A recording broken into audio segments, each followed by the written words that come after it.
When I got married, I didn't tell my bride or her mother that the apartment we lived in was mine. It turned out to be the right choice because after the wedding, my wife and her mother showed their true colors. I watched my mother-in-law slide a property transfer agreement across my kitchen table and felt my heart rate slow to something cold and calculating. "You need to sign this," Vivian said. Her manicured nails, French tips, always French tips, tapped the document 3 times. "It's what a real husband would do. Add Cassandra's name to the apartment, protect her investment." Investment. My wife of 4 months sat beside her mother, arms crossed, saying nothing, but she didn't need to speak. Her silence was agreement. They thought this apartment, the 2-bedroom condo in Northwest Portland with the view of Mount Hood, the one I'd saved for 8 years to buy, belonged to family, that I was just the tenant, the placeholder. I'd never corrected that assumption. "Let me think about it," I said, keeping my voice neutral. Vivian's smile was sharp enough to cut glass. "What's there to think about? You're married now.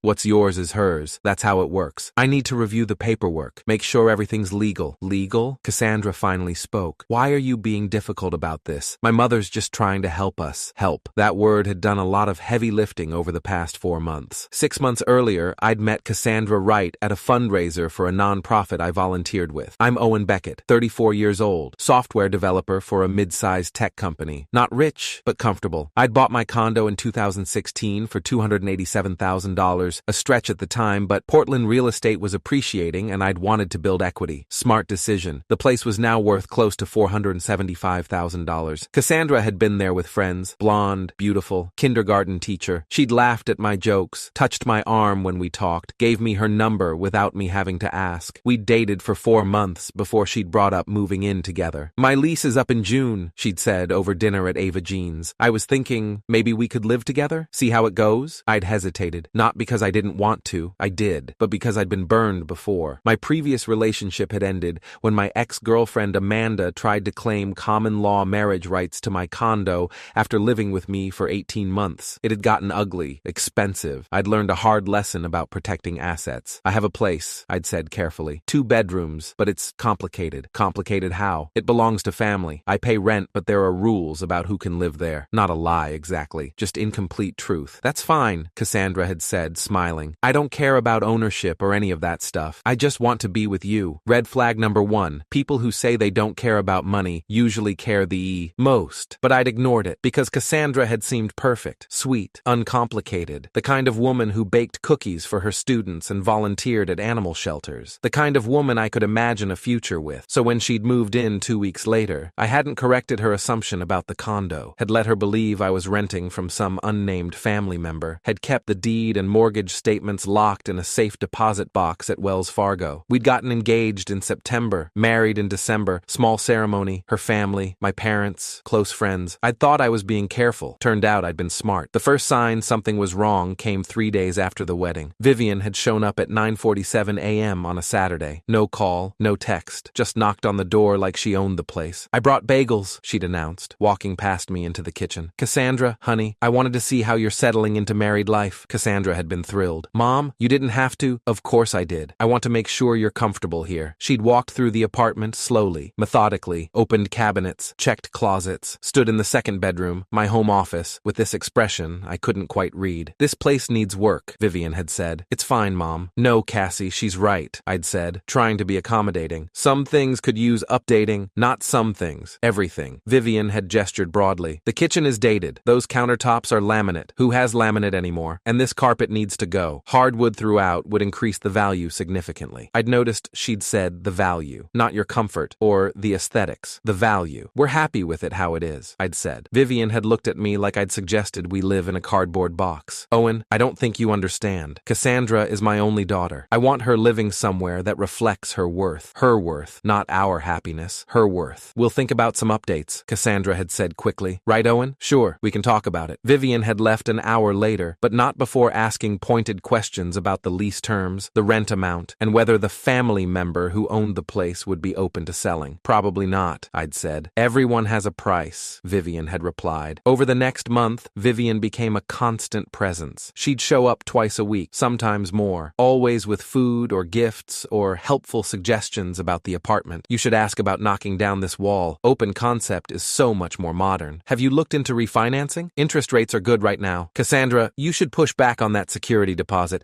You're family now. You shouldn't have to pay it. There was no security deposit because Cassandra wasn't a tenant. But I didn't correct that either. I just watched, listened, started paying closer attention to the things they said when they thought I wasn't really listening. Red flag number 2 came in late January. I'd come home from work early, migraine, needed to lie down, and found Cassandra on the phone in the bedroom. I know, Mom, but he's being stubborn about it. Yes, I've tried. I don't know. Maybe we need to push harder. Well, if I owned half of it, I could make those decisions without him. She'd hung up when she'd heard me in the hallway. Hey, babe, didn't know you'd be home. Headache? Who were you talking to? Just my mom. Wedding planning stuff for Jenna's shower. Her cousin Jenna wasn't engaged. I'd let it go, but I'd started keeping my phone's voice recorder app ready. The renovation push started in February. Vivian had brought a contractor just to get an estimate, no commitment, who'd walked through taking measurements and photographs. We're looking at about $85,000 for a full remodel, he'd said. New kitchen, bathrooms, flooring throughout, paint, lighting, would really modernize the space. $85,000. That's a lot, I'd said carefully. It's an investment, Vivian had countered. The property value would increase by at least $120,000. You'd make money. I'd need to talk to the owner first. Owen, stop hiding behind this owner nonsense. You've lived here for years. You clearly have some arrangement. Just ask. It's not that simple. Why not? Because there was no one to ask. Because I was the owner. Because I was watching my wife and her mother plot to spend my money on my property without my actual consent. I'll look into it, I'd said. That night, I'd called Benjamin Park, real estate attorney, 15 years specializing in property law. I'd used him when I'd bought the condo. Ben, I need advice. I'd explained the situation, the marriage, the assumption about ownership, Vivian's pressure, the renovation estimates. Jesus, Owen, you didn't disclose ownership before marriage? No. Oregon's not a community property state, so you're safe there. But if she can prove she contributed to mortgage payments or improvements, she might have a claim to reimbursement in divorce. I don't want a divorce. I want to know how to protect myself. Document everything. Keep financial records showing you paid all housing costs. Don't let her contribute even $1 toward the mortgage. And whatever you do, don't add her to the deed. They're pushing for that. Push back. Hard. The moment her name goes on that deed, you've got serious complications. I'd thanked him and hung up. Then I'd opened a new folder on my laptop. Evidence. Started saving every text message, every email, every conversation I could record legally under Oregon's one-party consent law. Built a case against my own wife. The property transfer push came in March. Vivian had shown up with that folder. Inside were loan applications,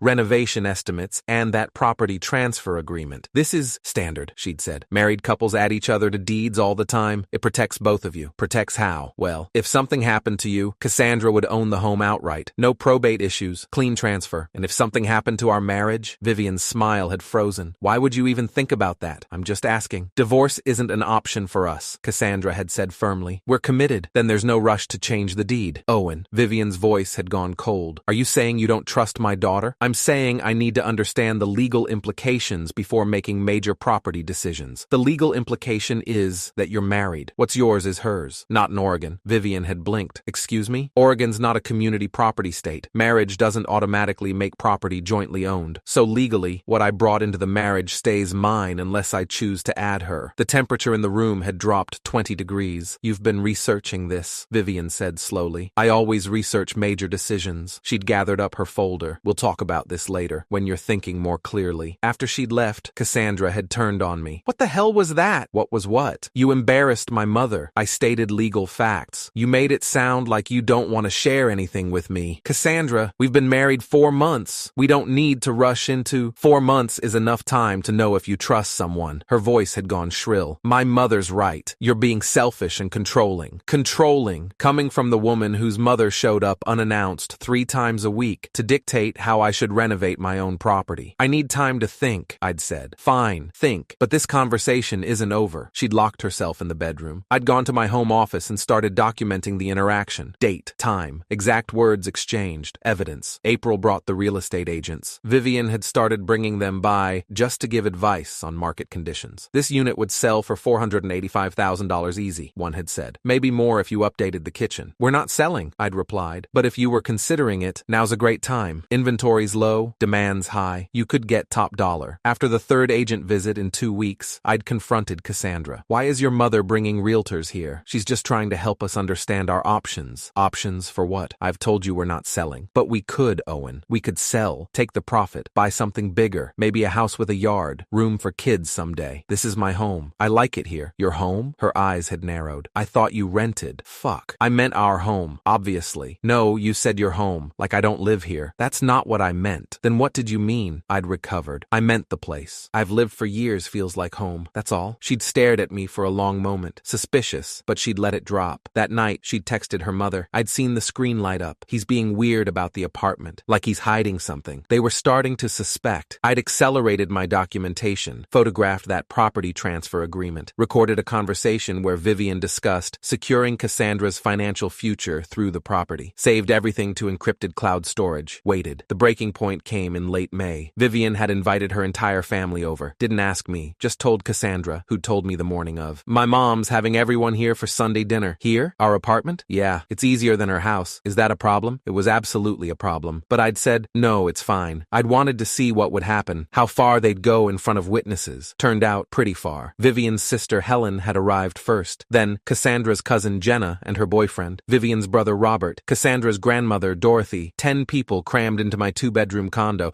They'd brought food, wine, acted like they owned the place. During dinner, Vivian had stood up with her wine glass. I want to make an announcement, she'd said. My stomach had dropped. Cassandra and I have been working on plans to renovate this apartment. We're talking full remodel, kitchen, bathrooms, flooring. We've already got contractor estimates and design ideas, murmurs of approval around the table. And I'm so proud of my daughter for taking charge of her living space, for making sure her home reflects her worth and status as a married woman. Her home, not our home, her home. I'd set down my fork. Actually, we haven't agreed to any renovations. Vivian had waved a hand dismissively. Owen's been hesitant, but that's just because he doesn't understand the investment potential. Once we add Cassandra's name to the deed, which we're doing next week, she'll have the authority to make these decisions. We're not adding her name next week, I'd said quietly. The table had gone silent. Excuse me? Vivian's smile had turned brittle. We're not adding Cassandra to the deed. Not next week. Not anytime soon. Oh, and don't do this here, Cassandra had hissed. Do what? Tell the truth? I'd stood up. You want to make announcements about my property? Fine. Let's be clear about something. I'd walked to my home office, opened the safe I kept there, pulled out a folder, came back to the table and dropped it in front of Vivian. This apartment doesn't belong to family, I'd said. It belongs to me. My name on the deed,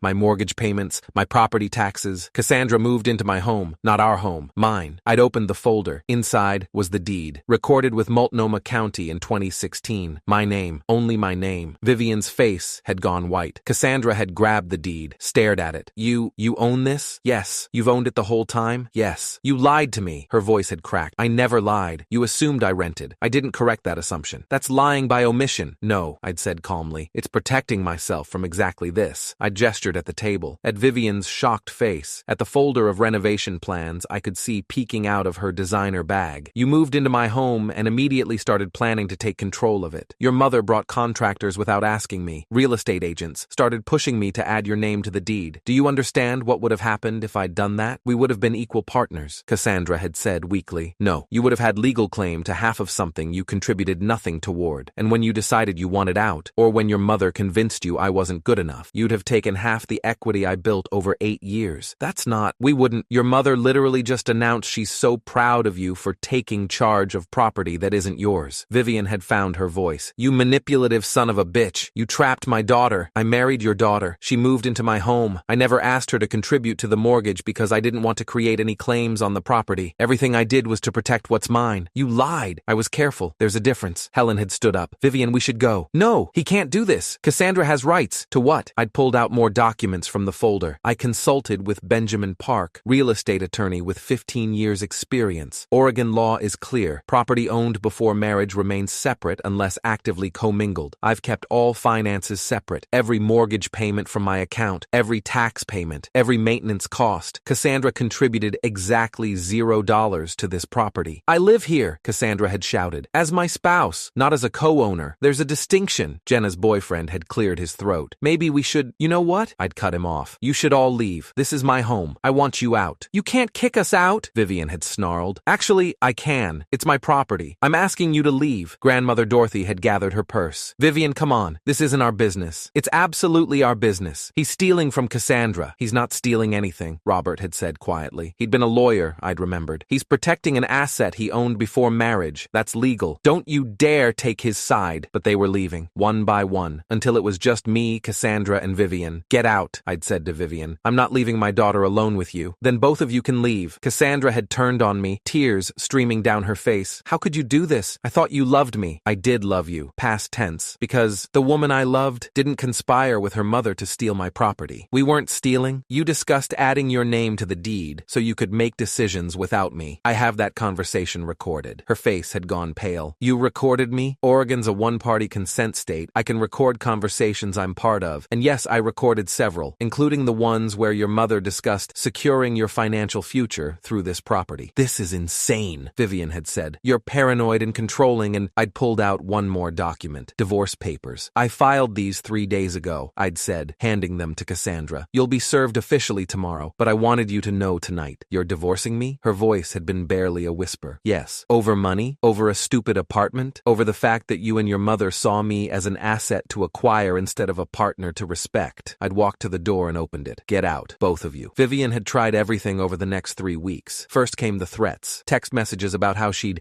destroy me in court, how Cassandra had rights as a spouse that I couldn't ignore. I'd forwarded them to my attorney, Jennifer Walsh, family law specialist, 23 years in practice. These help our case, Jennifer had said. Shows their intent to pursue the property aggressively. Then came the attempts at negotiation. Vivian had called, voice sugar sweet, saying maybe we'd all overreacted, that we could work this out, that Cassandra still loved me. I'd recorded that conversation too. Then came Cassandra herself, showed up at the apartment at 11:47 p.m. on a Tuesday, crying, begging me to reconsider. I love you, she'd sobbed through the door. We can fix this. I'll talk to my mother. Tell her to back off. Please, Owen, please don't do this. I'd opened the door. Do you understand why I'm doing this? Because of the apartment, because you lied to me about what you wanted. You said ownership didn't matter, that you just wanted to be with me. But the second we got married, you and your mother started trying to take control of my property. That was her, not me, Cassandra. I have recordings of you telling her you'd push harder, of you discussing how to get around my resistance. You were complicit. I was confused. She convinced me that's what married couples do. Married couples communicate. They don't conspire. I'm sorry. I was wrong. Can't we start over? No. Why not? Because I don't trust you anymore,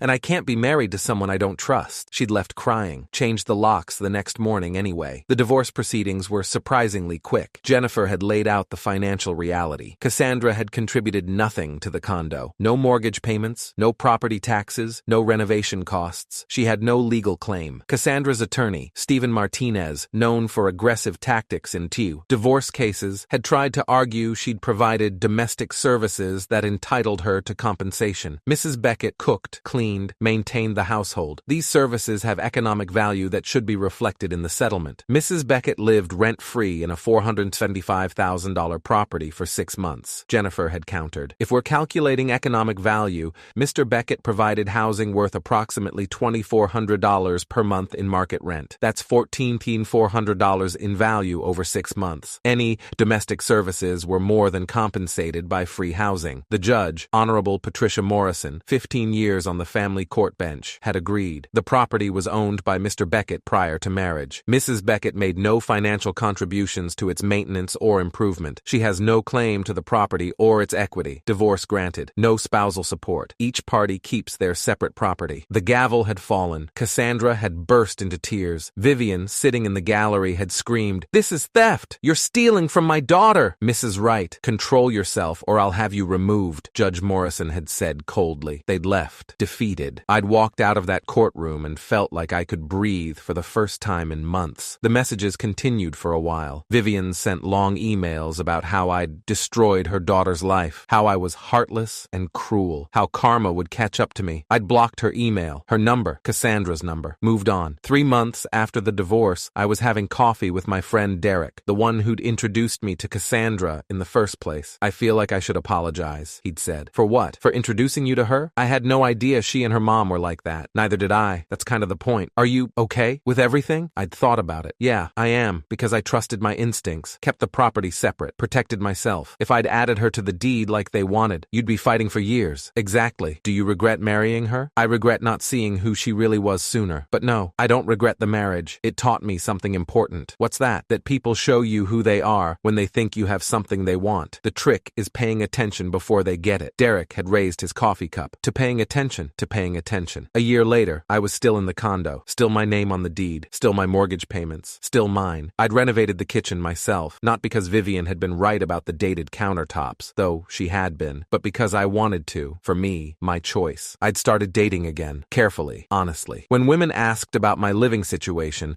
I told them the truth up front. I own a condo in Northwest Portland. Bought it in 2016. It's mine. Not looking to change that anytime soon. Some were put off by the directness. Others appreciated it. I preferred the ones who appreciated it. One evening, I was showing my new girlfriend Emily around the place. She was a financial planner, 32, smart, independent, owned her own townhouse in Southeast Portland. Nice place, she'd said. You've done well for yourself. Thanks. Took a lot of work to buy it. And to keep it, I'm guessing? She gestured at the deed I kept framed in my office now. That's an interesting choice of wall art. Long story. I've got time. So I told her about Cassandra, about Vivian, about the pressure to add names to deeds and the divorce that followed. Emily had listened without interrupting. When I'd finished, she'd nodded slowly. You know what I respect about this story? What? You didn't let anyone guilt you into giving up what you'd worked for. A lot of people would have caved, added her name, lost half their equity. You stood your ground. Some people think that makes me selfish. Some people don't understand the difference between generosity and self-destruction. She'd smiled. I own my townhouse, worked my ass off for the down payment. If some guy I'd known for 6 months tried to pressure me into adding his name to my deed, I'd laugh in his face. Even if you married him? Especially if I married him. Marriage doesn't entitle anyone to assets they didn't build. I'd kissed her right there in my kitchen. Best decision I'd made in years.